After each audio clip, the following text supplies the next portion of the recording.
Hi అండి, అందరికీ నమస్కారం అండి ఫ్రెండ్స్. ఇక 43 మంది ప్రభుత్వ ఉద్యోగులను శాశ్వతంగా తొలగించిన ప్రభుత్వం అంటూ ఇప్పుడిప్పుడే మనకు ఒక అప్డేట్ అయితే రావడం జరిగిందండి.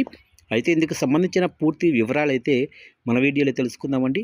వీడియో మాత్రం పూర్తి వరకు చూడండి ఫ్రెండ్స్, అప్పుడే మనకి పూర్తి సమాచారం అయితే తెలుస్తుంది. ఇక లేట్ చేయకుండా టాపిక్లోకి వెళ్ళిపోదాము. ఇక ఆంధ్రప్రదేశ్ ప్రభుత్వం సంచలన నిర్ణయం తీసుకుంది. 43 మంది డాక్టర్లకు షాక్ ఇచ్చింది.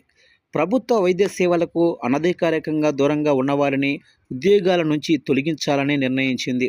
వీరంతా వైద్య సేవలు అందించకుండా అనధికారికంగా విధులకు డొమ్మా కొడుతున్నారని తేలటంతో చర్యలు తీసుకుంది.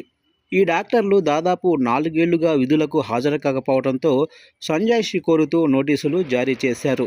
ఇక వీరిపై అభియోగాలు కూడా నమోదు చేయగా వారి నుంచి మాత్రం ఎలాంటి స్పందన రాలేదు.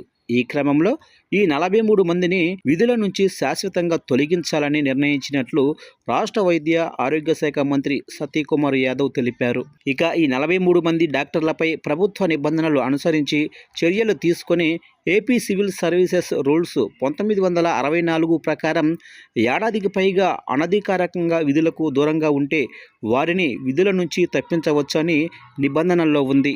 ఇక ఈ 43 మందిని శాశ్వతంగా విధుల నుంచి తప్పించే ప్రక్రియ మొదలైందనే చెప్పాలి.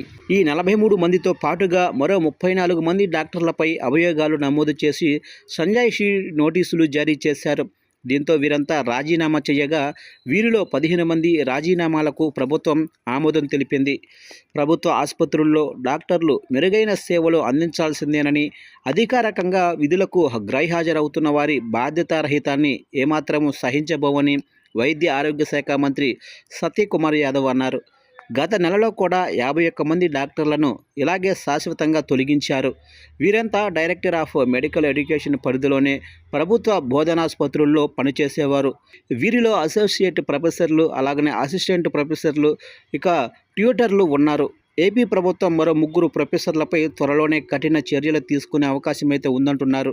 ఇక డైరెక్టర్ ఆఫ్ సెకండరీ హెల్త్ పరిధిలో దాదాపు 118 మంది అనధికారికంగా విధులకు దూరంగా ఉంటున్నారని వైద్య ఆరోగ్య శాఖ మంత్రి సతీకుమార్ యాదవ్ తెలిపారు. మొత్తం మీద డాక్టర్లకు ప్రభుత్వం పెద్ద షాక్ ఇచ్చింది.